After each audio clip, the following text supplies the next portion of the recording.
இலங்கை தமிழரசு கட்சியின் தலைவர் மாவை சேனாதிராஜா அவர்கள் மரணித்த பின் அதற்கான என்னுடைய ஒரு இரங்கலை தெரிவித்துக் கொண்டு சில விடயங்களை நாங்கள் ஊடகத்துக்கு முன்வைக்க வேண்டியிருக்கின்றது. உண்மைகள் உறங்கக்கூடாது. ஈழ தேசிய விடுதலை போராட்டத்தை திசை மாற்றிய ஒரு கூட்டம் தன் இனத்தையே வெட்டி வீழ்த்தும் கோடாரி காம்புலாக சில கூட்டங்கள் நமது இலங்கை தமிழரசு கட்சியை ஆக்கிரமித்து தவறான பாதையில் கொண்டு செல்ல முற்படுகிறார்கள். எனவே அதில் இருந்து நாங்கள் தமிழரசு கட்சியை மீட்க வேண்டியவர்களாக இருக்கின்றோம். மாவை சேனாதிராஜா பொறுத்தவரை வரை ஒரு 7 வருடங்கள் சிறையில் இருந்தவர். 7 வருடங்கள் சிறையில் என்று சொல்லி சொன்னால் 2500 நாட்கள் 60,000 மணித்தியாலங்கள் சிறையில் இருந்திருக்கின்றார்.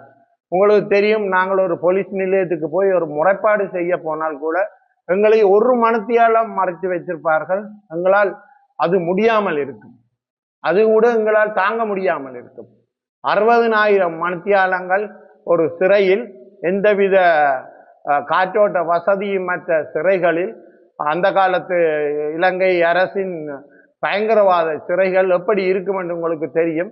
ஒரு பாத்ரூம் இருக்காது, அதுக்குள்ளே கொமட் இருக்காது, அதுக்கான தண்ணி இருக்காது, குடிப்பதற்கு தண்ணி இருக்காது, படுப்பதற்கு பாய் இருக்காது, தலகாணி இருக்காது, முழுக்க நுழம்பு கடி. இப்படியான சுகாதார சீர்கேடான சிறைகளில் 60,000 மணித்தியாலங்கள் ஒரு தலைவர் மாவை சேனாதிராஜா இருந்திருக்கின்றார் என்றால் அவரது கால் தூசில் இவர்கள் பிழை கண்டுபிடிக்க கூட தகுதியற்றவர்கள் என்பதுதான் உண்மை. இன்று அந்த சிறையில் இருந்த காலத்தில் கூட அவரது உளவியலை உள ரீதியில் இந்த மக்களின் விடுதலைக்காக நான் இருக்கின்றேன் என்ற அந்த ரீதியில் அவர் இருந்திருக்கின்றார். பலமான உள எண்ணங்களுடன் இருந்த ஒரு மனிதன் இறுதி நேரங்களில் ஒரு சூழ்ச்சி கூட்டத்தால் வீழ்த்தப்பட்டிருக்கின்றார் என்பதுதான் உண்மை. ஒரு விடயம் நான் உங்களுக்கு சொல்ல வேண்டும். எனக்கு கிடைத்த தகவலும் தான் அது. அன்று மரணிக்கும் அந்த இரவு மாலை நேரமோ மதிய நேரமோ இருவர் சென்றிருக்கிறார்கள். பதில் செயலாளர் சத்தியலிங்கம், பதில் தலைவர் சிவஞானம் ஆகிய இருவரும் அவரை போய் நேரடியாக சந்தித்திருக்கிறார்கள். அந்த சந்திப்பு நேரம் அந்த குடும்பத்தில் உள்ள முக்கியமானவர்கள் எவரும் இருக்கவில்லை. மகன் இருக்கவில்லை, வேறு ஆட்கள் இருக்கவில்லை. இவர்கள் இருவரும் வெளியேறிய பின் என்னுடைய நெருங்கிய நண்பர் சூரி, அவர் கனடாவிலிருந்து வந்தவர், அவர் போய் சந்தித்திருக்கின்றார். ஆனால் அவர் என்ன இவர்கள் கதைத்தார்கள் என்பது இன்று உண்மையிலே யாருக்கும் தெரியாது. எப்படியான மன அழுத்தத்தை இவருக்கு கொடுத்தார்கள் என்பதும் இவருக்கும் தெரியாது. இன்று அது சொல்வதற்கு மாவை சேனாதிராஜா ஐயாவும் இல்லை. எனவே அவர்கள் தான் இதை வெளிப்படுத்த வேண்டும். நீங்கள் என்னத்துக்கு போனீர்கள், என்ன கதைத்தீர்கள், எதனால் அவர் குழம்பி நின்றார் என்று. அதுவரை நோமலாக இயற்கையாக இருந்த அவர் அதன் பின்னர் தான் வழக்கு தாக்கல் செய்கிற பயில்கள் எடுக்க வேண்டும், கட்டி கோப்புகள் எடுக்க வேண்டும் என்று இரவிரவாக அலைந்திருக்கின்றார். அதிகாலையில் மூளை நரம்பு வெடித்ததால் விழுந்து இந்த நிலைமை உருவாக்கப்பட்டிருக்கின்றது. நான் சொல்வது தவறாக இருந்தால் பகிரங்க மன்னிப்பு நான் மக்களிடம் கேட்க தயாராக இருக்கின்றேன். அவர்களுக்கு நான் சவால் விடுகின்றேன். நீங்கள் என்ன கதைத்தீர்கள் என்பதை மக்களுக்கு வெளிப்படுத்த வேண்டும். நீங்கள் இருவரும் ஏன் சென்றீர்கள், என்ன கதைத்தீர்கள் என்பதை வெளிப்படுத்த தயாராக இருக்க வேண்டும். சிறந்த ஒரு சந்தர்ப்பம் இந்த தேசிய பட்டியல் நமது மாவை சேனாதிராஜா ஐயாவுக்கு கொடுத்திருக்கப்பட வேண்டியது. கொடுத்திருந்தால் இன்று அனைத்து கட்சிகளையும் ஒருங்கிணைத்து மீண்டும் தலைவர் விட்ட பாதையில் ஒரு தமிழர் அணியை உருவாக்கி அதை செயல்படுத்தி இருப்பார். அதுதான் அவரது நோக்கமாகவும் இருந்தது. யாரையும் கட்சியை விட்டு கலைக்கும் நோக்கம் அவருக்கு ஒரு காலமும் இல்லை. போனவர்களையும் திருப்பி எடுத்து அனைவரையும் ஒருங்கிணைத்து ஒரு தேசிய அமைப்பாக நமது தமிழர்களை ஒருங்கிணைக்க வேண்டும் என்பதில் அவர் உறுதியாக இருந்தார். ஆனால் அவரது முயற்சி துரோகத்தால் தோற்கடிக்கப்பட்டது என்பதுதான் உண்மை. பண்டாரவன்னியன் காக்கவன்னியினால் தோற்கடித்தது போல் நவீன காக்கவன்னியர்களால் மாவை தோற்கடிக்கப்பட்டார் என்பதுதான் உண்மை. தேசிய பட்டியல் ஒரு நடைமுறை உண்டு. தேசிய பட்டியல் என்றால் வேட்புமனு தாக்கல் செய்யும் பொழுது அந்த தேசிய பட்டியலும் இணைக்கப்பட வேண்டும். அது தவறினால் அந்த தேசிய பட்டியல் நேரடியாக தேர்தல் திணைக்களத்துக்கு வழங்கப்பட வேண்டும். இது இரண்டும் செய்யப்படவில்லை.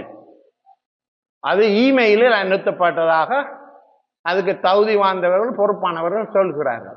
அந்த பட்டியல் அனுப்பி இருந்தால் மாவை சேனாதி ராஜா அவர்களின் பெயர் முதலாவது தேசிய பட்டியல் இருந்தது. எனவே அவரை தாங்கள் தோற்றுவிட்டால் தங்களுக்கு எடுக்க வேண்டும் என்பதற்காக இந்த சட்டமேதைகள் உள்ள இவர்களுக்கு தெரியாதா இந்த முறையில் தேசிய பட்டியல் சமர்ப்பிக்க முடியாது இமெயில் என்பது தெரியாதா? இது திட்டமிட்டு செய்யப்பட்ட சதி. அந்த சதி மூலம் தாங்கள் அந்த தேசிய பட்டியலை தங்களுக்கு சுயநலங்களுக்கு எடுத்திருக்கிறார்கள். இன்று இந்த தேசிய பட்டியல் விழலுக்கு இறைத்த நீராக தன் இனத்தையை சிதைக்கும் கோடரி காம்புகளின் கைகளில் சென்றிருக்கின்றது. வன்னியில் 3 மாவட்டங்கள் உண்டு, உங்களுக்கு தெரியும். அதிலே வவுனியாவில் நேரடியாக இந்த தேசிய பட்டியல் பாராளுமன்ற உறுப்பினருக்கு கிடைத்த வாக்கு 406. வவுனியா மாவட்டத்தில் நேரடியாக போலிங் ஸ்டேஷன்ல கிடைத்தது 406. ஒரு கிராம சேவையாளர் பிரிவுக்கு ஒன்று கூட விளங்கவில்லை. அப்படியானவர்கள் தான் அதை எடுத்திருக்கிறார்கள். எனவே இது ஒரு சூழ்ச்சி அல்லது யாருடைய வழிகாட்டலில் இது நடந்தது என்பதை அவர்கள்தான் சொல்ல வேண்டும். அல்லது இதன் பின்னர் யார் இருக்கின்றார்கள் என்பது, இந்த நிகழ்ச்சி நிரல் என்ன என்பது எங்களுக்கு தெரியாது. இன்று இந்த தமிழரசு கட்சியை மீட்டெடுக்க வேண்டுமாக இருந்தால் அதன் இந்த பதில் மும்மூர்த்திகள் தங்களது பதவிகளை துறந்து தமிழரசு கட்சியை சுமூகமாக இயங்குவதற்கு வழிவிட வேண்டும். தாக்கல் செய்து கொண்ட பொதுக்குழுவை தடை செய்த வழக்கை பின்வாங்கிக் கொள்ள வேண்டும். அன்றைய கூட்டத்தில் வாக்குறுதி வழங்கியது போல் அந்த வழக்கை எந்த நிபந்தனைகளுமின்றி, இன்றும் நிபந்தனைகள் வைத்திருக்கிறார்கள், அதை நான் இன்னொரு முறை சொல்கின்றேன், நிபந்தனைகளுடன் நிபந்தனை அற்ற முறையில் பின்வாங்கி இந்த தமிழரசு கட்சியை மீட்டெடுக்க எங்களுக்கு உதவ வேண்டும் என்பதுதான் என்னுடைய அவா. அதுதான் மாவை சேனாதி ராஜா அவர்களின் அவா. அதாவது அனைத்து தமிழ் கட்சிகள் இன்று தமிழரசு கட்சியில் இருந்து வெளியே சென்றவர்கள், வெளியே செல்லப்பட்டவர்கள், வெளியே செல்வதற்காக உந்துதல் கொடுத்து தள்ளப்பட்டவர்கள் அனைவரையும் ஒருங்கிணைத்து ஒரு பலமான தமிழரசு கட்சியை கட்டி எழுப்ப வேண்டும். தமிழரசு கட்சியின் தலைமையில் ஒரு தமிழர் அணியை உருவாக்க வேண்டும் என்பதுதான் மாவை சேனாதி ராஜா அவர்களின் அவா. அதற்கு இவர்கள் இடம் விட்டு தர வேண்டும். அப்படி செய்தால் மட்டும்தான் அவருக்கு இவர்கள் செய்யும் அஞ்சலியாக அமையும். வெறுமனே அவரது பூத உடலை பார்த்து அஞ்சலி செய்து எதுவுமே நடக்கப் போவதில்லை. எனவே இதற்கு அனைவரும் ஒன்று சேர வேண்டும் என கேட்டு, அநீதிகள் கோவேறு கழுதைகளில் ஏறி பாய்ந்து வரும். ஆனால் நீதி தேவதை ஆறுதலாக மெதுவாக நடந்து வருவாள். நீதி தேவதை வரும்பொழுது உங்களுக்கான பதில் கிடைக்கும். சத்தியலிங்கம் ஐயாவுக்கு எதிராக நான் ஒரு குற்றப்பத்திரிகையை சமர்ப்பித்திருக்கின்றேன். அதே ஆரம்ப கட்டத்திலேயே சமர்ப்பிக்கப்பட்டிருக்கின்றது. இன்னும் தொடர்ந்து கனப்பிழைகள் இருந்து கொண்டிருக்கின்றன. நிச்சயமாக சமர்ப்பிப்போம். சுமந்திரன் சம்பந்தப்பட்ட விடயங்கள் பல தடவைகளில் வேறு உறுப்பினர்களால் சமர்ப்பிப்போம்.